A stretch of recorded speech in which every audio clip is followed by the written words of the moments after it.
Audio Jungle.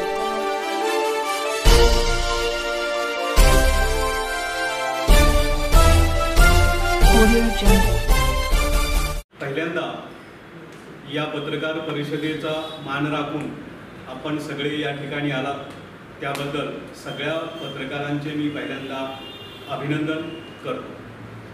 मित्रांनो, मीडियाची भूमिका काय असते, ही भूमिका कशा पद्धतीने बजवायची, काय छापायचं काय नाही छापायचं, ह्या सगळ्या गोष्टी आपण सुज्ञ आहात आणि तुम्ही निश्चितच ते व्यवस्थितपैकी मांडणी करता।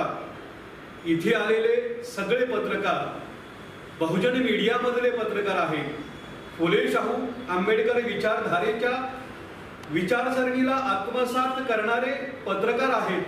त्यामुळे मला या ठिकाणी चळवळ मांडायची काही गरज नाही। मी बहुजन सैनिक महाराष्ट्र लाईव्ह न्यूज चॅनलचा मुख्य संपादक यशवंत गायकवाड। बहुजन सैनिक न्यूज चॅनलच्या माध्यमातून आज आपण बहुजनों की शान भारत का संविधान हा कार्यक्रम आयोजित केलेला आहे। हा कार्यक्रम आयोजित करण्याच्या अगोदर आपण बहुजन सुरों का मसीहा हा कार्यक्रम आयोजित केला होता आणि तो कार्यक्रम गेल्या 3 महिन्यापासून आपण चॅनलवरती चालू केलेला आहे। हा कार्यक्रम याच्यासाठी आहे की या देशातल्या बहुजनामध्ये जे असलेली कला आहे, मग ते कलाकार असतील, गायक असतील, नाटककार असतील, फिल्म इंडस्ट्रीमध्ये काम करणारे असतील, या सगळ्यांना एक वेगळं प्लॅटफॉर्म निघावं, दिसावं, द्यावं या उद्देशानं बहुजनों की शान भारत का संविधान हा कार्यक्रम हा आयोजित केलेला आहे। त्याच पद्धतीनं बहुजनों की जन अदालत हा देखील कार्यक्रम आपण आयोजित केलेला आहे। बहुजनों की जन अदालत हा कार्यक्रम असा आहे की या देशातल्या सत्ताधीश आणि विरोधी पक्ष जे आहे, या सत्ताधीश आणि विरोधी पक्ष जी काही मदधुंद झालेले असतात, बहुजनांच्या ज्या समस्या आहेत त्या समस्याचं समाधान जर सत्ताधीश आणि विरोधी पक्ष जर करीत नसेल तर आपण बहुजनों की जन अदालत या कार्यक्रमामध्ये त्या सत्तेमध्ये आणि विरोधी पक्षामध्ये राहणाऱ्या व्यक्तीला या प्लॅटफॉर्मवर बोलून रोखठोक प्रश्न विचारण्याचा प्लॅटफॉर्म हा बहुजनों की जन अदालत या कार्यक्रमामध्ये आयोजित केलेला आहे। हे साधारणतः 5 कार्यक्रम आपण आपल्या न्यूज चॅनलमध्ये उपस्थित केलेला आहे। मराठी कार्यक्रम तो म्हणजे कवींच्यासाठी तुझ्या प्रेमापोटी हा एक कवींच्या साठी सादर केलेला आहे। तुझं प्रेम म्हणजे आईचं प्रेम आहे, भावाचं प्रेम आहे, बहिणीचं प्रेम आहे, मित्राचं प्रेम आहे, मैत्रिणीचं प्रेम आहे आणि देशाचं प्रेम आहे। जे प्रेम आपण इथं व्यक्त करतो आहोत ते प्रेम व्यक्त करण्यासाठी कवींसाठी एक वेगळा प्लॅटफॉर्म तयार केलेला आहे। आणि हा प्लॅटफॉर्म याच्यासाठी केलेला आहे की अनेक कवी असे आहेत की त्यांना संधी दिली जात नाही। म्हणजे बहुजनांच्या मीडियाचा जर उहापोह केला तर त्याच्या व्यतिरिक्त जे ब्राह्मणवादी जे मीडिया आहे, हा मीडिया या लोकांना कधीच स्थान देत नाही। म्हणून आपण ह्या गोष्टीचा विचार करून हा प्लॅटफॉर्म आपण उभा केलेला आहे। हे झालं सगळ्या गोष्टी, पण उद्याचा जो कार्यक्रम आहे दिनांक 30/8/2025 रोजी बहुजनों की शान भारत का संविधान या कार्यक्रम आपण आयोजित याच्यासाठी केलेला आहे की या देशाचं शान जे आहे ते बहुजनांचं जी शान आहे ते म्हणजे संविधान आहे। मग हे संविधान कशा पद्धतीने लिहिलं गेलं, का लिहिलं गेलं, या लिहिलं गेल्यामध्ये कोण कोण उपस्थित होते, कोणी कोणी त्रास सहन केला, कशा पद्धतीने केला, मग बाबासाहेबांची भूमिका काय होती, काँग्रेसची भूमिका काय होती, या सगळ्या गोष्टीचा उहापोह आपण या संविधानाच्या माध्यमातून करणार आहोत। पण याच्या अगोदर मी तुम्हाला जी काही पत्रक दिलेलं आहे, या पत्रकामध्ये जवळजवळ 17 ते 18 आपण प्रश्न निर्माण केलेले आहेत। ह्या प्रश्न असे आहेत की सुरुवातच आपण या देशाचं नाव भारत हे नाव का पडलं, ह्या गोष्टीचा आपण विचार करणार आहोत। भारत या देशाचं नाव का ठेवलं, मग भारताची संस्कृती कोणती आहे, ही संस्कृती सिंधू आहे की हिंदू आहे, किंवा या देशातली आपण मूळ निवासी कोण आहे, आपण आपला वंशच काय आहे, या सगळ्या गोष्टीचा विचार करत करत या देशावरती, या भारतामध्ये अनेक राज्यांनी आक्रमण केलं, आपल्या देशाला अनेक राज्यांनी गुलाम केलं आणि त्या गुलामीतून आपण धुडकारून बाहेर निघलो. नंतर शेवटच्या काळामध्ये ज्या इंग्रजांनी आपल्यावर राज्य केलं, त्या इंग्रजांनी राज्य केल्याच्या नंतर आपण त्यांना कशा पद्धतीने धुडकावलं आणि धुडकावल्याच्या नंतर हा देश सुसंत्र पद्धतीने कसा चालायला पाहिजे, मग त्यासाठी या देशाची घटना लिहिली पाहिजे, हा विचार असा या देशातल्या लोकांमध्ये आला आणि ती भावना आणि विचार आल्याच्या नंतर मग ती घटना तयार झाली.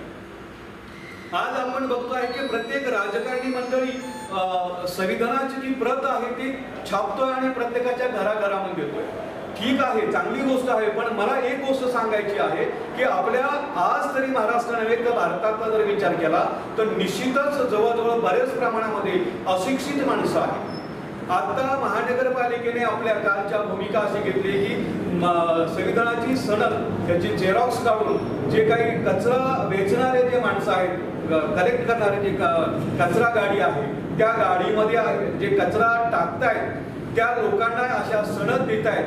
पण मला सांगा की त्या बायकांना खरंच वाचता येत आहे का?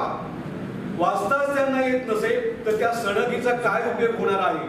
म्हणून मी हा विचार केला की आपण समाजातल्या शेवटच्या स्तरापर्यंत जर खरंच संविधान माहिती करून घ्यायचं असेल तर आपल्याला मालिकेच्या स्वरूपामध्ये हे केलं पाहिजे आणि या कार्यक्रमाची सुरुवात याच्यासाठी केली.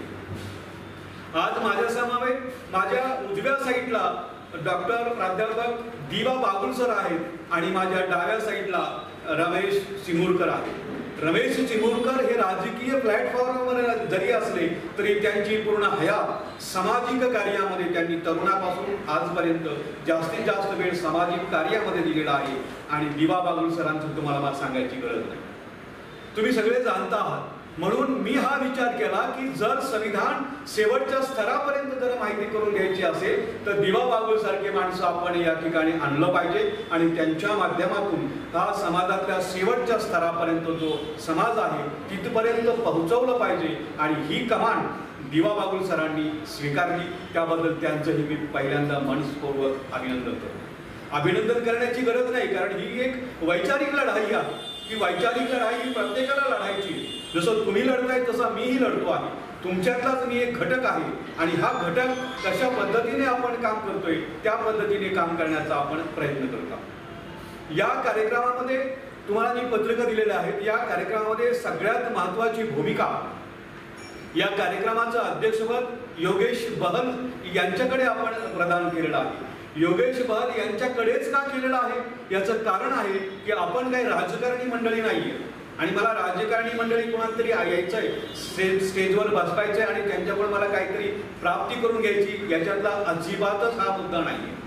मुद्दा हा आहे की ज्या माणसांनी आपल्या पडत्या काळामध्ये राष्ट्रवादी, आता मी काय राष्ट्रवादीचा चाहता आहे अशातली गोष्ट नाही, पण ज्या पडत्या काळामध्ये राष्ट्रवादीची जी काही पडती भूमिका होती अशा पडत्या भूमिकामध्ये डॉक्टर योगेश बहल यांची भूमिका तिथं दिली. अजितदादांनी त्यांना ते पद दिलं आणि अशा परिस्थितीमध्ये देखील आपण पत्रकार मंडळींनी देखील जाहीर केलं होतं की आमदार अण्णा बनसोडे हे यांना तिकीटच मिळणार नाही. अशा पद्धतीची एवढी भूमिका आपल्या पत्रकार माणसांची देखील झालेली होती. पण त्या सगळी ही जी भूमिका आहे ती सगळी भूमिका बाजूला करून एक नवचैतन्य निर्माण करून त्यांनी या पिंपरी विधानसभातून आमदार निवडून आणलं आहे. खरंच ती एक वैचारिकता आहे, ती एक चिकित्सक बुद्धीने त्यांनी काम केलंय. म्हणून मलाही असं वाटलं की या चॅनलमध्ये त्यांच्या त्या बुद्धीचा वापर निश्चित समाजासाठी होईल या उद्देशाने या कार्यक्रमाचं अध्यक्षपद आपण त्यांना तिथं दिलेलं आहे. दुसरी गोष्ट महत्त्वाची अशी आहे की डॉक्टर श्रीपाल सबनीस आहेत. श्रीपाल सबनीस साहेबांना मी जेव्हा हे माझं सगळं प्रोजेक्ट त्यांच्या समोर मांडलं, त्यांच्या समोर मांडल्यानंतर त्या व्यक्तीने डायरेक्टली म्हटले की सर मी या कार्यक्रमासाठी येतो आहे आणि मी या कार्यक्रमात मला बऱ्याच काही गोष्टी बोलायच्या आहेत. म्हणून त्यांना आपण या कार्यक्रमाचं उद्घाटन केलं. दिवा बागुल सरांना आपण कार्यक्रमाचं मार्गदर्शक म्हणून केलंय की त्यांची फार महत्त्वाची भूमिका आहे. जशी श्रीपाल सबनीस सर पूर्ण इतिहास मांडणार आहे तसंच दिवा बागुल सर देखील हा इतिहास मांडण्यासाठी मागे सरणार नाहीये. त्याच पद्धतीनं या कार्यक्रमाचं स्वागत अध्यक्ष म्हणून राहुल भोसले, हा राहुल भोसले ही व्यक्ती अशी आहे की नौजवानांना चैतन्य निर्माण करणारी व्यक्ती आहे. मी फक्त माणसं बघतोय, त्यांची विचारसरणी बघितले, त्यांचा पक्ष नाही. मला कुणी नंतर मला म्हणणार आहे की तुम्ही तर फुले शाहू आंबेडकरांच्या विचारसरणीचे आहेत, मला राष्ट्रवादीच्या लोकांचं काय काम. अजिबात नाही, मी त्याचं खंडन करतोय. पक्ष म्हणून या ठिकाणी नाही त्यांना आणलेलं, त्यांना एक वैचारिक पद्धत म्हणून या ठिकाणी त्यांना उपस्थित केलं होतं. आणि त्याच पद्धतीनं आपण गेल्या अनेक वर्षापासून बघताय की किरणजी गायकवाड जे विशेष अधिकारी आहेत यांना देखील मी याच्यासाठी मांडलं की खरोखरच या माणसाने महाराष्ट्रामध्ये एक तरुणामध्ये एक वेगळं चैतन्य निर्माण करण्याचं काम यांनी देखील केलेलं आहे. म्हणून मला असं वाटलं की या चॅनलमध्ये, या कार्यक्रमामध्ये आपण यांना आलं तर यांच्या माध्यमातून बऱ्याच काही गोष्टी संविधानाच्या माध्यमातून सॉल्व्ह होतील असं मला वाटलं. म्हणून या कार्यक्रमाचं विशेष आकर्षण म्हणून मी त्यांचं इथं नाव इथं उपस्थित केलं आहे. गमतीचा मुद्दा आहे, आकर्षण काय आहे आता हे नंतर तो तुम्हाला सांगेल. आकर्षण हा शब्दाचा अर्थ काय, कसं काय आहे, ह्या सगळ्या काही गोष्टी ह्या नंतर असतात. तर मित्रांनो, मला हेच गोष्ट म्हणायची आहे की हा कार्यक्रम यशस्वी करण्यासाठी आपण सगळ्यांनी इथं उपस्थित राहणं ही सगळ्यात महत्त्वाची भूमिका आहे. आणि मला हे म्हणायचं आहे की जर आपण फुले शाहू विचारधारेचे माणसं आणि शिपाई असतो तर निश्चितच या कार्यक्रमाला महाराष्ट्रात नव्हे तर सबंध भारतामध्ये प्रसारित करण्याचं काम करतात. हा कार्यक्रम हिंदीमधला आहे. हा कार्यक्रम उत्तर प्रदेश, मध्य प्रदेश, हरियाणा, दिल्ली, बिहार अशा ह्या 5 ते 6 राज्यामध्ये हा कार्यक्रम आपण आयोजित केला आहे. या कार्यक्रमाचं प्रसारण आपण 30 तारखेला या सावित्रीबाई फुले हॉलमध्ये करणार आहोत आणि याचंच पडसाद उत्तर भारतमध्ये देखील आपण होणार आहे. अशा पद्धतीने हा कार्यक्रम अरेंज केलेला आहे. काही प्रश्न असतील तर आपण नंतर विचारू शकतात. याच्यानंतर मी बागुल सरांना विनंती करतो की त्यांनी आपले विचार. सर्वांना जय भीम.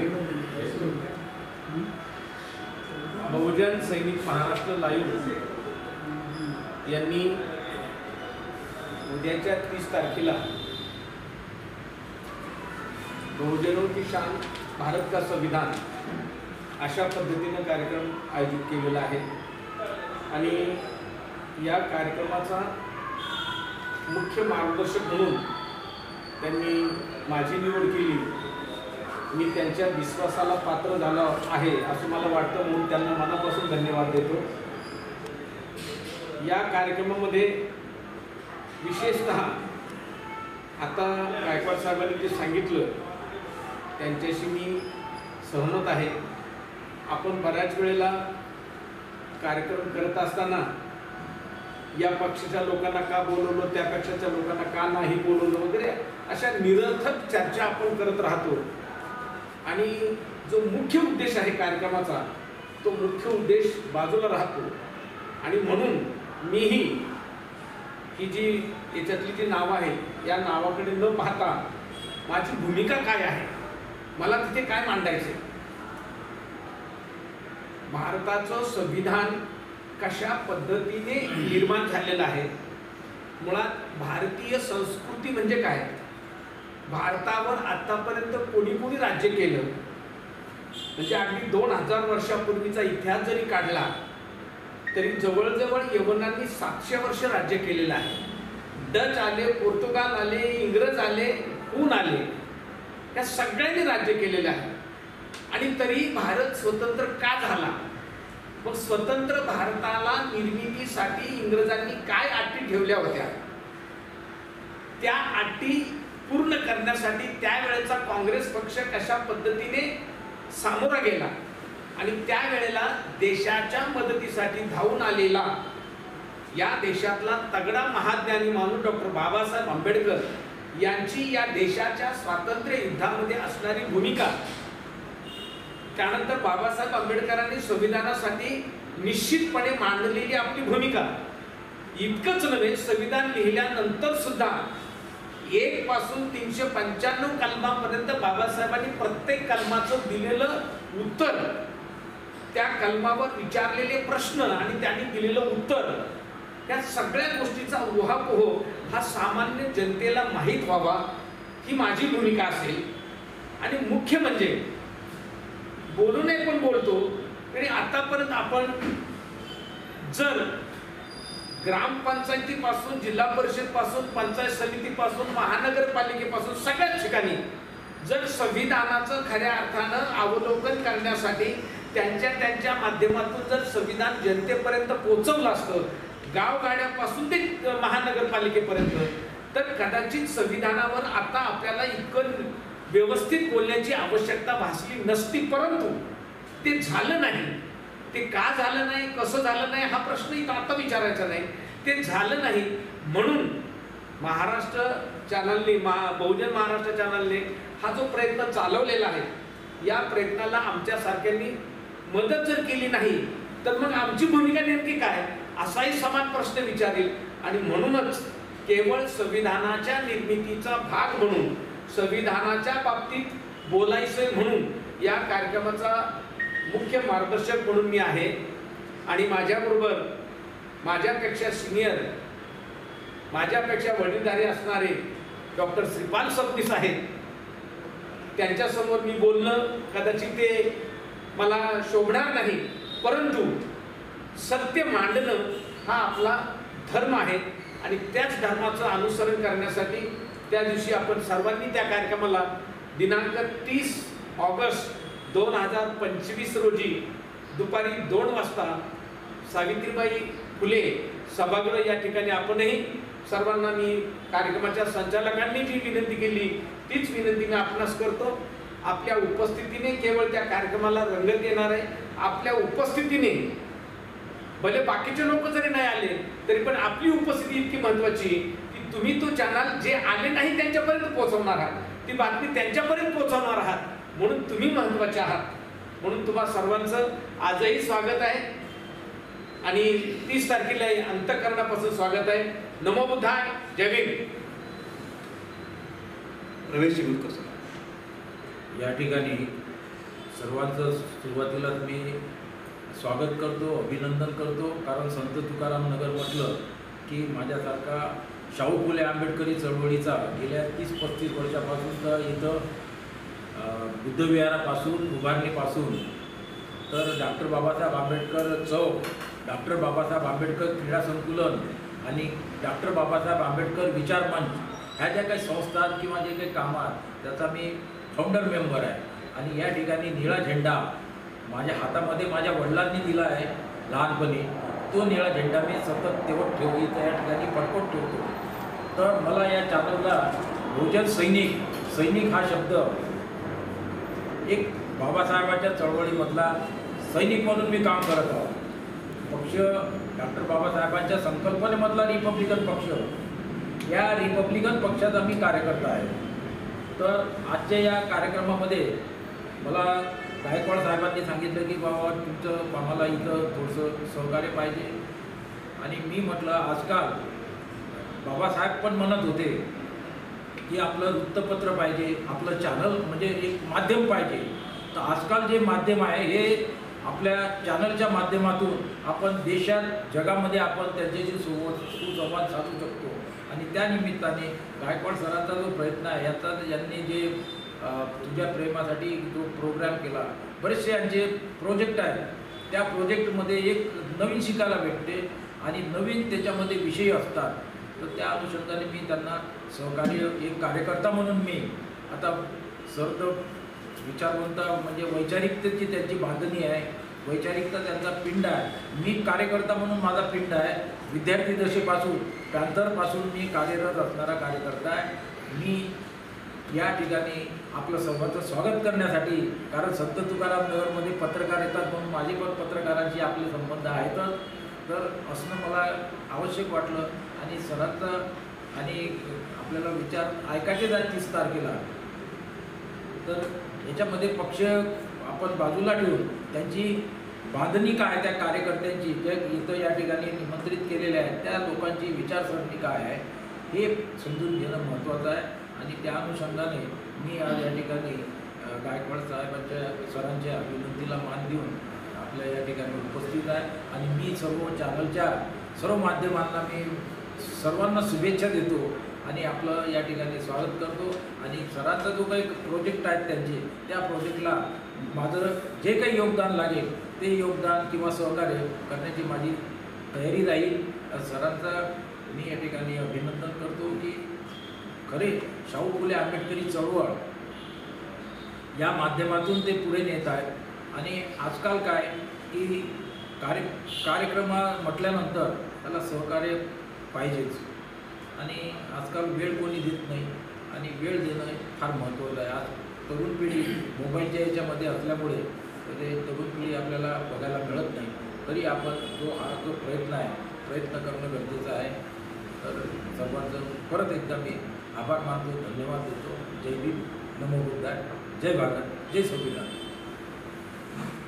कार्यक्रमाच्या पाठीमागाचा मुख्य हेतू हाच आहे की आपण बहुजन चळवळीमध्ये आपण वावरतो आहोत. बहुजन चळवळीमध्ये वावरत असताना देशाचा स्वाभिमान आपल्यामध्ये आहेच. हा स्वाभिमान घेऊन नुसतं चालत नाहीये, तर हा स्वाभिमान प्रकट करण्यासाठी, या देशाचा इतिहास खरा मांडण्यासाठी आपल्यामध्ये जी असलेली विद्वत्ता आहे ती विद्वत्ता अनेक लोकांसमोर बिना पैसे न खर्च करता प्रकट करणं ही सगळ्यात महत्त्वाची भूमिका आहे.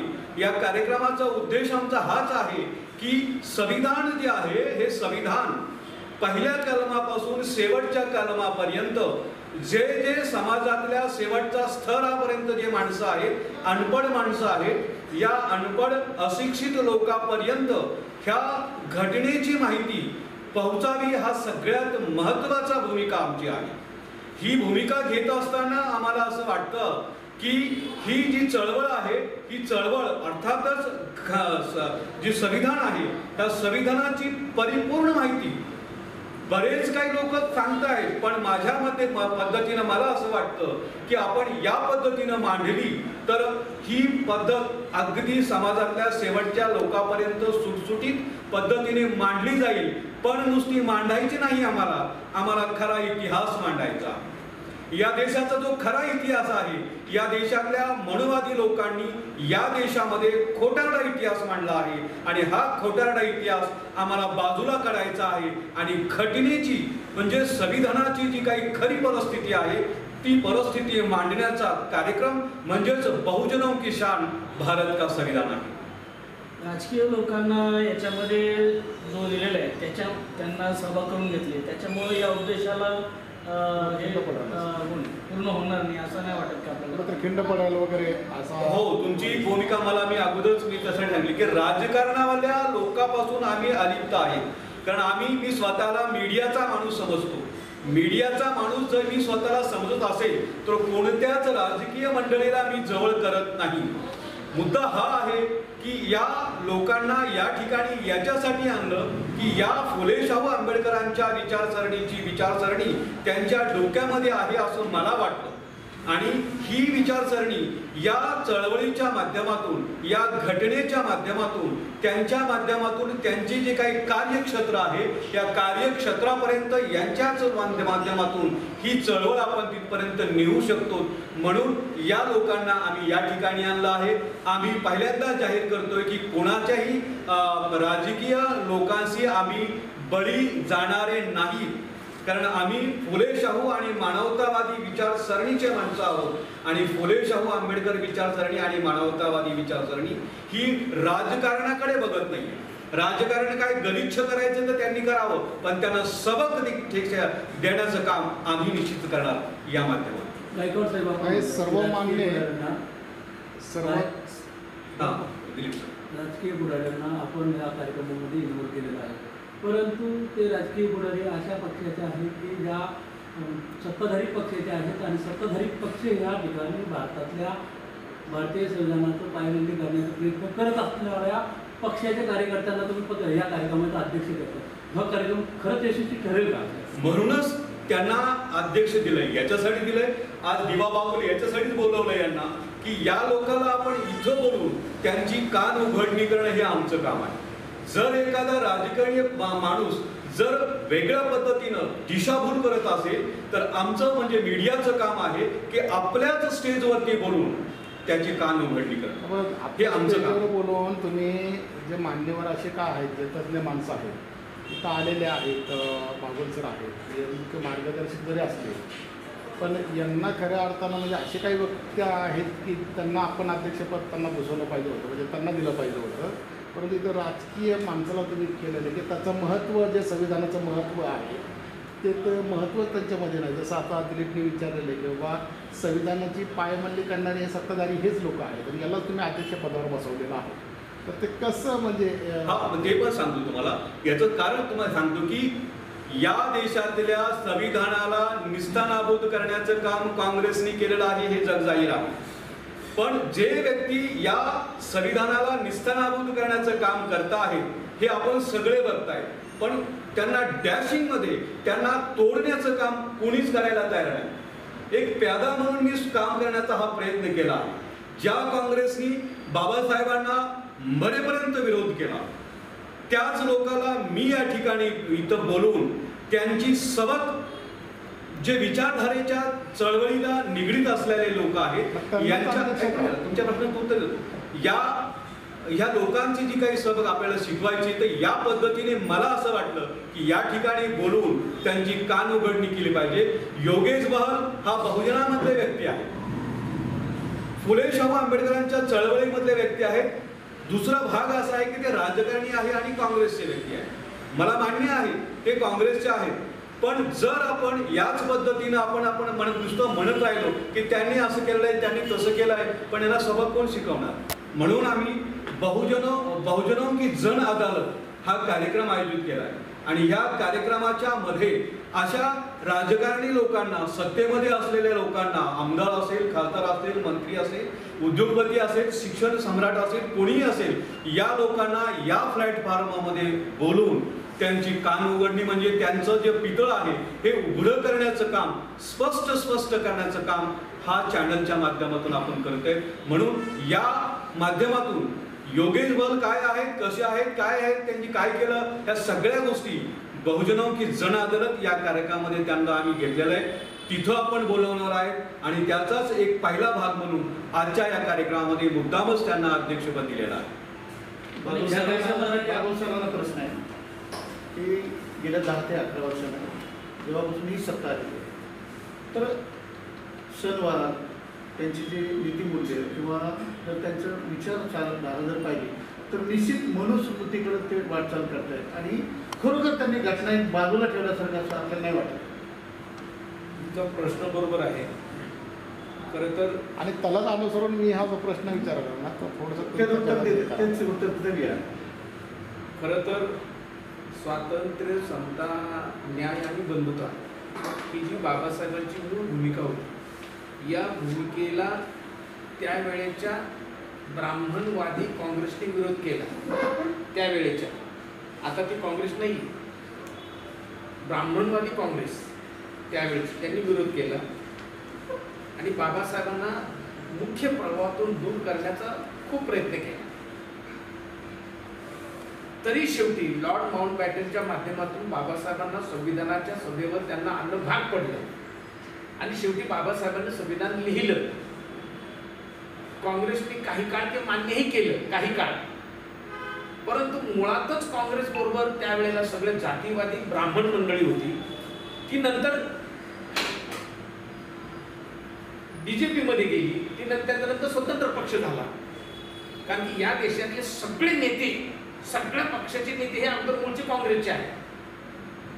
परंतु नंतर बाबासाहेबांच्या बाबतीत अशी काय त्यांची भूमिका झाली की बाबासाहेबांच्या संविधानाप्रमाणे जर हा देश चालला तर मग आपल्या वर्चस्वाचं काय, हा सगळ्यात मोठा प्रश्न आहे त्यांना. आणि म्हणून काँग्रेसमधून ब्राह्मण लोक, मूळचे जातीवादी, मनुस्मृतीला मानणारे ते बाहेर पडले आणि जनसंघापासून त्यांनी सुरुवात केली. 1925 पासून त्यांनी तशी सुरुवात आहे, ती सुरुवात केली आणि शेवटी जनसंघाकडून ते हळूहळू जनता पार्टीकडून आता ते बीजेपीकडे आहे. अशा पद्धतीने त्यांची राजकीय व्यवस्था आहे. आणि त्यांचं जे हे वैचारिक स्थलांतर झालेलं आहे, या स्थलांतराच्या पाठीमागे हीच भूमिका आहे की स्वातंत्र्य, समता, न्याय आणि बंधुतेला विरोध करणे. परंतु काँग्रेसमध्ये राहून त्यांना तो विरोध फारसा करता येत नव्हता की काँग्रेसचा चेहरा थोडासा, नाही म्हटलं तरी थोडासा ग्लोबल वाटत होता त्यावेळेस लोकांना. परंतु इकडं आल्याशिवाय आपल्याला संविधानाला प्रखर विरोध करता येणार नाही. काही जरी झालं तर आपण संविधानाच्या विरोधात आहोत, मनुस्मृतीच्या बाजूचे आहोत हे मांडण्यासाठी शेवटी त्यांना सेपरेट प्लॅटफॉर्म करावा लागला. त्याला आपण आज भारतीय जनता पक्ष असं म्हणतो, BJP असं म्हणतो. आणि खरंच याच्यामध्ये 2 गोष्टी झालेल्या आहेत. मी तुम्हाला आवर्जून सांगतो 2 गोष्टी झालेल्या आहेत. जसं या देशामध्ये BJPचं राज्य आलं तसं भारतीय संविधानाच्या मूळ ढाच्याला, त्याला आम्ही भारतीय लोक, भारताचे एक सार्वभौम धर्मनिरपेक्ष लोकशाही समाजवादी हा जो शब्द आहे काय, हा त्यांना त्यावेळेपासून खटकत गेला. आता भले हा शब्द जो आहे हा 1951ला दुसऱ्या घटना दुरुस्तीमध्ये तो पहिल्या घटना दुरुस्तीमध्ये तो आणलेला आहे, परंतु त्यांना तो मान्य नव्हता. त्यांनी त्या शब्दाला पहिल्यांदाच 2014ला आल्याबरोबर त्या शब्दाला पहिला विरोध केला. धर्मनिरपेक्ष म्हणण्याच्या ऐवजी ते पंथनिरपेक्ष हा शब्द वापरायला लागले आणि तसा त्यांनी बदल करायचा प्रयत्न केला आणि त्यांनी तो आणला काही पुस्तकामध्ये. आता याच्यामध्ये परत दुसरी एक गोष्ट आहे की एका बाजूला जेव्हा ते धर्मनिरपेक्ष हा शब्दाला नाकार देतात त्याच वेळेला संविधानात बाबासाहेबांनी एक गोष्ट फार जाणीवपूर्वक केलेली आहे की संविधानाचा जो मूळ ढाचा आहे, संविधानाचा जो मूळ ढाचा आहे, या मूळ ढाच्याला बाकी कोणाला हात लावता येणार नाही. हे तितकंच करत म्हणजे समता, स्वातंत्र्य, न्याय आणि बंधुता. तुम्ही इकडचे शब्द बदला तर तुम्हाला डाव्या बाजूचे शब्द बदलता येणार नाही, म्हणजे आपल्या उजव्या बाजूचे बदलता येणार नाही. बाबासाहेबांनी या संविधानामध्ये हे फार महत्त्वाची गोष्टी केलेली आहे आणि म्हणून त्यांनी उजव्या बाजूचे 2-3 शब्द बदलायचा प्रयत्न केलेला आहे. त्याच्यात ते यशस्वी झालेले आहेत. आता शासन त्यांच्या बाजूने आहे, त्यांचं संख्या त्यांच्या बाजूने आहे, ते बदल करू शकतील, परंतु माणसाच्या अंतःकरणामध्ये ते बदल करू शकणार नाहीत. कारण भारतीय संविधानानं इथल्या अगदी शेवटचा माणूस जो निर्वस्त्र आहे आदिवासी पाड्यातला, त्यालाही कपडा देण्याचा अधिकार, त्यालाही शिक्षण देण्याचा अधिकार, त्यालाही भाकर मिळवण्याचा अधिकार, या सगळ्यांना बाबासाहेबांनी तो अधिकार पोहोचवला आहे. हे उलट जसं BJP या देशात आलं तसं त्यांनी बाबासाहेबांच्या संविधानाला ज्या पद्धतीनं विरोध केला त्या विरोधाचा परिणाम असा झालाय की जो तो माणूस, तो कुठल्याही जातीचा असो, जो तो माणूस हे नीट पाहायला लागलाय, संविधान नीट पाहायला लागलाय, संविधान नीट पाहायला लागलाय. उलट हे उलट झाले की बाबासाहेबांचा जितका त्यांनी विरोध केला, कुतूहलापोटी बाबासाहेबांना लोकांनी वाचायचा प्रयत्न केलाय, अशी गोष्ट झालेली आहे. परंतु हे तितकंच करत तुमच्या उत्तराशी मी सहमत आहे की इथल्या व्यवस्थेमध्ये ही जी मनोवादी व्यवस्था जी आलेली आहे, या मनोवादी व्यवस्थेला स्वातंत्र्य, समता, न्याय आणि बंधुत्व हा शब्दच त्यांना माहीत नाही. आणि समान नागरी कायदा हे या देशात होऊ शकत नाही. कारण समान नागरी कायदा जर झाला तर वडाऱ्याच्या माणसाला, महाराच्या माणसाला, आदिवासीच्या माणसाला त्यांच्याबरोबर बसावं लागेल. आणि त्यांचा धर्मग्रंथ हा सांगतो की ब्राह्मण हा एकमेव श्रेष्ठ आहे, इतर कोणीही श्रेष्ठ नाही. म्हणून ते समान नागरी कायदा होऊ देणार नाही.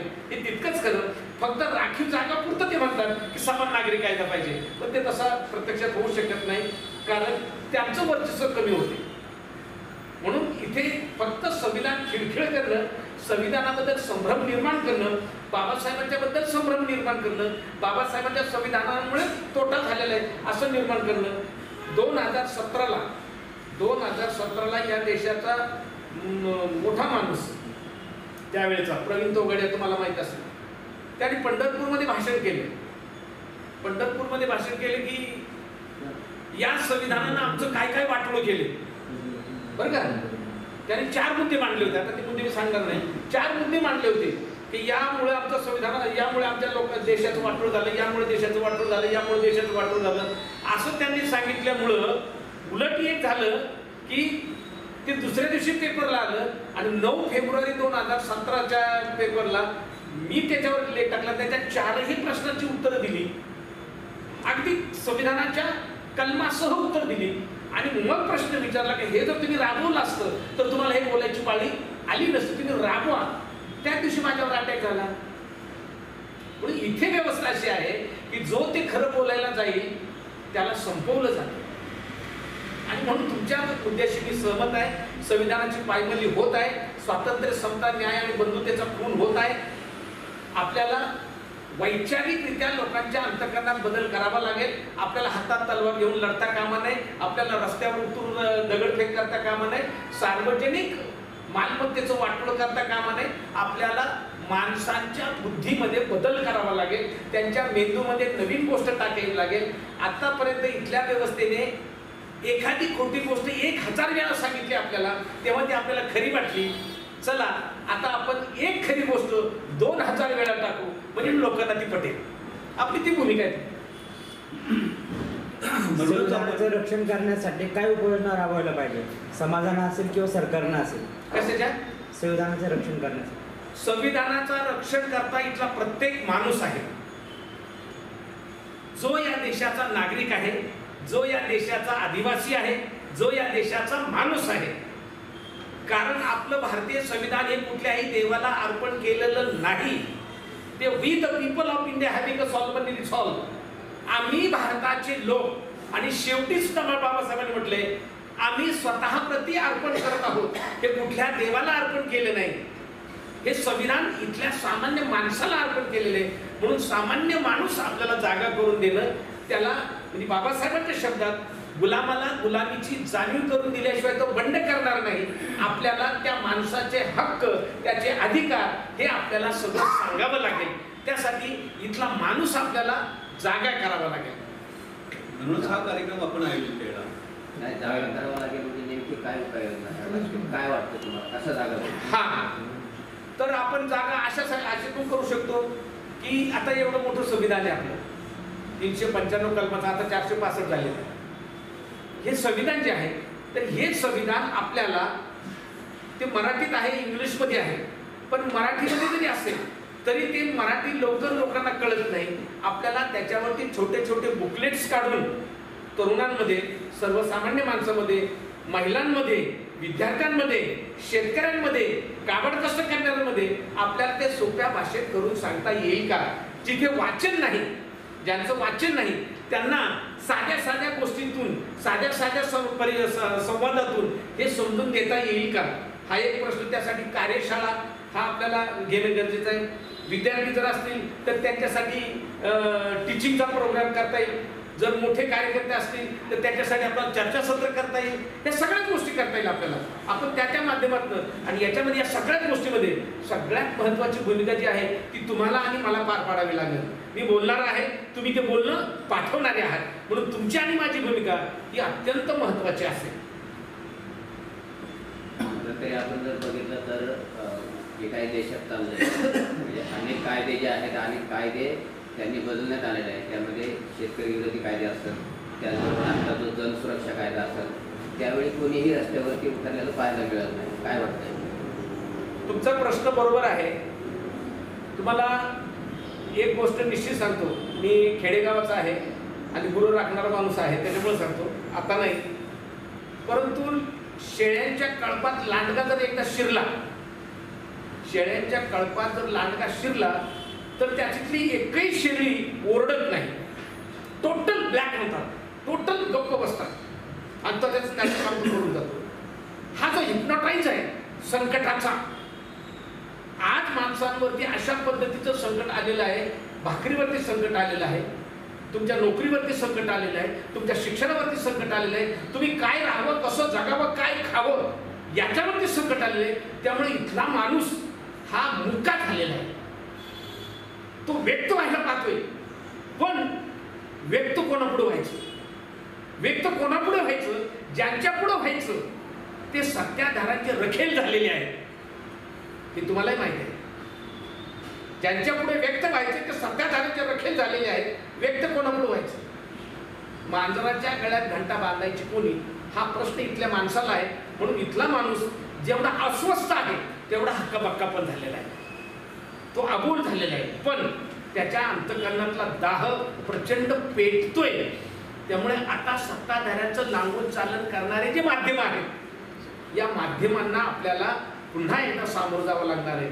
आणि त्यासाठी तुम्ही जे आहात, तुमच्याकडं तुम्ही असं म्हणाल मी फार मोठा पत्रकार नाही, पण लक्षात घ्या बांधवांनो, प्रचंड अंधार पडला, प्रचंड अंधार पडला. त्या अंधारात एक छोटीशी मेणबत्ती सुद्धा अख्ख्या अंधाराचा ठाव घेते, ही ताकद तुमच्याकडे आहे. त्या ताकदीचा आपल्याला उपयोग करता येईल का? भले आम्ही छोटे आहोत, पण आपल्याला उपयोग करता येईल का? हा प्रश्न आपल्याला सोडवायला पाहिजे. थँक्यू. 30 तारखेला परखड आहे. ठीक. बहुजन सैनिक महाराष्ट्र लाईव्हला लाईक करा, शेअर करा, सबस्क्राईब करा आणि बेल आयकॉनवर क्लिक करा.